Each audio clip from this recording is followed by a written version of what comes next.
Hey guys, happy Monday. It's Kat.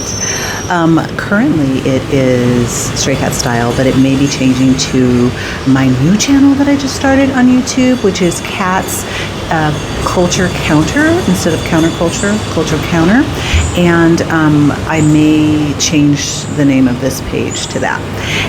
And I thought I'd take a moment. I was going to be going live to kind of talk about what's going on with me right now, but I decided to just do a video. I don't know how quick it's going to be. It may be quick, it may not be quick, but I'm going to switch my Angel Pinkstone Minerals ring. My finger's a little swollen. There, switch it to that since you'll probably be seeing this a lot. I don't think I have anybody else on. No, I don't. Okay, so where do I start? A lot of people have been asking, Kat, why are you in Cambodia? Why Cambodia? I should let you know, when Josh and I, when we met, I was planning on moving to Hawaii, and I have one of my besties. She was on Oahu, and I visited her, and I was like planning on moving there in I think I was going to do it in June. I was trying to get my, everything lined up to do that in June, and I met Josh, and things changed. My Miha, actually, and another bestie, Michelle, they're both there in Hawaii. Miha was born there, so yeah, I went to visit there with my cousin Jerry and I think another person, and it was just a blast, and I just felt so at home, and I just thought that it was just magical the way that it'd rain for 10 minutes in the afternoon, and then there'd be a rainbow, and then it'd just be absolutely beautiful after that. So I plan on moving there. And Josh was planning on moving to Thailand. So we were both planning to move to different places, before we met. I don't know if he still is happy about that decision. I think he is. But yeah, we met, and so needless to say, neither of us moved to those places. We're gonna fast forward. Now there's, if you know anything about the journey of my family, we were having some, there was just some rough things going on with the children when they were in middle and elementary school, and we were just why don't we just try living on the road for a year, right? So we were going to do that, and we sold everything. And we had our van, and it might have just been our van, or do we have our Prius? It might have just been the van when we were first starting off. No, we had a Prius too. And we just started Airbnb-ing and traveling. We did hotels, and we were doing Airbnbs, and we were traveling. And so we've always had this kind of nomadic nature to us, and both of us have been kind of like that, trying new places, things like that. And so we did that for a few years. We actually bought a place in Canada, and then COVID, and we weren't able to get, it was they would close the border, all that stuff. So we're do we want to still do it? Maybe we should have held on to it because it's worth a lot more now, but it is what it is. It was on the water, and everything was absolutely beautiful, and so we sold that. And the kids wanted to go to a brick and mortar school, so they wanted to do that. And then of course COVID, and then we can go back to our place. So then we're just okay, what do we do now? And so everything was put a little bit on hold. We finally got an espresso machine, and now we're having our coffee at home. And I tell you, so happy. If you're a coffee girl like me, and you're a coffee guy like Josh, it makes you happy. It makes you happy. So, because you can have it any time, right? You don't have to wait for delivery or any of that.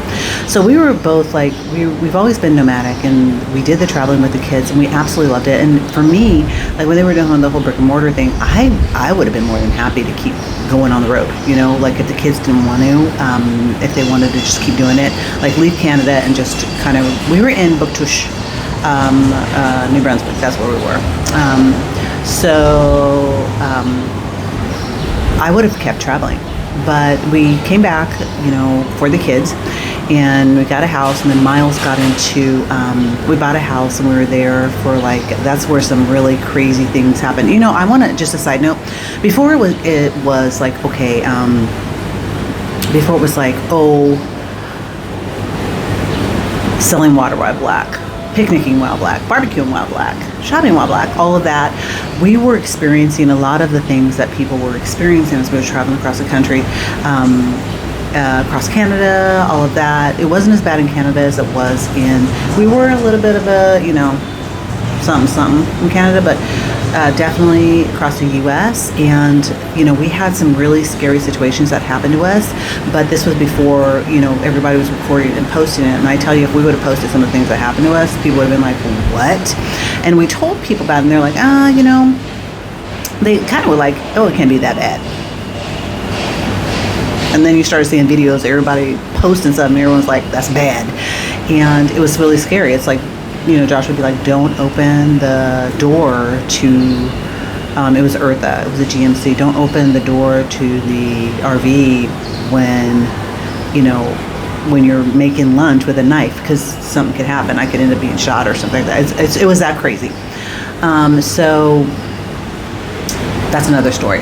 So am I going back and forth? I don't know. I'm just trying to let you know why we picked Cambodia, and I just can't get there. So also, if you've been following my page, you know the things that happened to us in June, and how it affected my health, and how it affected my business, and how hard I worked to get the business back together. And it took a psychological toll on both of us, and everything that happened with the RV. I started suffering from depression and having dark thoughts, and it was kind of scary, because it was nothing that, because I've always been the person, like, if something happens, I'm just going to sleep on it, and the next day I'm just going for it. But I was having issue, and having dark thoughts, and when you're envisioning like throwing yourself down the stairs, that's when you need help. And I got help, and my therapist, Sammy, is just amazing. And I really, like, from what happened, I kind of was like thinking, God, I'm a failure, you know, I'm a failure, that, you know, I can't just snap back and just make everything whole again. And part of the reason why I wasn't able to is because I was suffering physically too. So it wasn't like, you know, I couldn't go live for 7 hours like I did before. I couldn't go live for 5 hours. I couldn't go live for 30 minutes when I was first starting. And so it affected me. And when I started doing it, and, you know, initially when I came back, you know, I had some support there, and then I did not. Like, it just died off, and like what I had nurtured for so many months was no longer profitable. And so when you are bleeding money because you can't work and you still have to pay your bills, it takes a toll on you. And being the primary person, the front of the camera person, that was like, Josh was doing all my operations, shipping. We were a 2-person business, and I was generating the sales to make it like 6-figure business, you know. And so it was a shock to the system, and it was very, very stressful, and it actually took a mental toll on me. So I had a conversation with Josh, and it was so bad. We were like, we have to do something. And said, go ahead, and, you know, I'm going to, like, I went and I stayed with my sister to try and get myself whole, and she was like a great support system for me. And as you can tell by before I left, I was really rocking and rolling, but it just, because I was so underwater, it just did not make us whole, because we were just so under.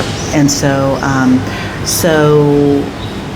Josh started traveling. He's like, you know, now that Jalen's in Spain and she's teaching, and Miles is well into his college years, and maybe this is the time for us to go ahead and travel. And so Josh started, and we're like, we got to close out the business. We're going to use it to raise money, you know, to be able to stay afloat. And so we did that. And Josh, well, I did that. I had some good weeks too, but they just weren't enough. So Josh started traveling, and if you hop onto our YouTube channel, J and K Go Global, that's just letter J and letter K. You'll find the kind of like the story of like the order of things of where he traveled, and then once it got to the point where because he did the teaching program, and so I was like, I did teaching in different ways when I was in the U.S. And so I know that I loved doing it, and I loved running my business, where it was music and movement, and I loved teaching the arts, and I'm like, that would be something that I would love to do. And so Josh tried all these different places, and Cambodia just spoke to him, and he was like, I think this is the spot, and he knows what I like, and from the result of how I've settled in and how we've found we've like come into ourselves more. We're starting to exercise and do all of that stuff, and we're like starting to try and like heal mentally and physically. It was the best spot. So there could have been it could have been Thailand, it could have been Korea, South Korea. There's some other places that we were thinking about, and you never know where someone's gonna finally end up. But we're really making a go of it here in Cambodia. And the reason why I especially love Cambodia is that they're in a position right now where they're starting to really lean into making the future's brighter for their students. And so it's not like, they say third world country, but it's very developed in the city that I'm living in. It's like Phnom Penh's like, it's, it has like some small towns built to it. It has some like, you're obviously in a different country. It has that kind of vibe to it, but it's pretty, there's a lot of international schools, and there's a lot of schools that where the kids are learning English. There's even kids are learning Chinese. They're learning English, and then they're learning Japanese, and I'm not sure what other, but they're learning all of these different languages, and they're and to enable their students to have a brighter future and go to university and things like that. And so it seemed like the best spot to try first. And so I've been here for a couple months, and right now we're in Phnom Penh, but things may change. You have to pay attention to, what we're going to be posting. Pretty excited about what our next step might be. We're learning, and, maybe it comes with age. I don't know, but sometimes I'm like, what did I do that for? But with age, where you kind of like learn and you pivot when you need to, and say, you know what, it's kind of time to like not do that anymore because it's not working. And so, yeah. That's what I have to do. This is a very long video, so I may end up, I don't know if I'm going to end up putting this on YouTube. If this is on YouTube also, hey, subscribe. If you're on IG, please follow and share. And, I'm not a spring chicken, right? People may think I'm younger, but I'm not a spring chicken. And I just turned 57, and I'm still a student, and I still want to become wiser and in my older age, and I want to learn and embrace new experiences, no matter what the person said that made a comment that said I'm not a student, blah, blah, blah, blah. I am inclusive, and I try to be inclusive with everything, and so that's my personality, is to just try new things. So why not do it now? I'm still alive and kicking, so why not? So Cambodia is where we're starting off, and it's very interesting. The school that's across the way, they have a bunch of like younger monks that are studying there. It's an international school. It's a university actually, and then they have like younger kids on the other side, but it's University of Cambodia. It's really cool. So we see them. They'll be in there learning, and then it's really cute because the students come out, they're wave and stuff and do the akun and all of that. And so it's like I don't know. There's going to be changes, but we're here in Phnom Penh right now, Cambodia, and I'm happy to be here. And I don't know if that explained why we're in Cambodia, kind of.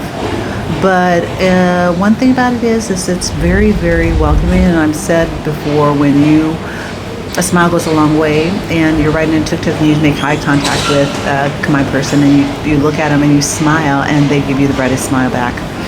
And that is much needed. And the cost of living, I should say, okay, cost of living, the fact that there are a decent amount of people that speak English, but I always encourage you to learn the new language, so working on that. As far as like the dietary things, it's been a really good thing. Being older, over 55, as soon as you turn 55, there's some incentives for being here, you know, as far as your like visas and things like that. And then the fact that I've already said the leaning into English, and then starting businesses. To start a business here in Cambodia is less difficult than it is in other places. So that's another reason too, because we are entrepreneurs, if you've noticed. So I don't know, we're shaping everything up, and those are some of the key things, that reason why. And I really I think that they are open to having you here. And that's a very important, especially if you're trying to find a new place to land. So, okay guys, I know this is a long video. I don't know if you watched it till the end. If you have, I just adore you. Comment below. Okay, much love. Bye-bye. Oh, welcome.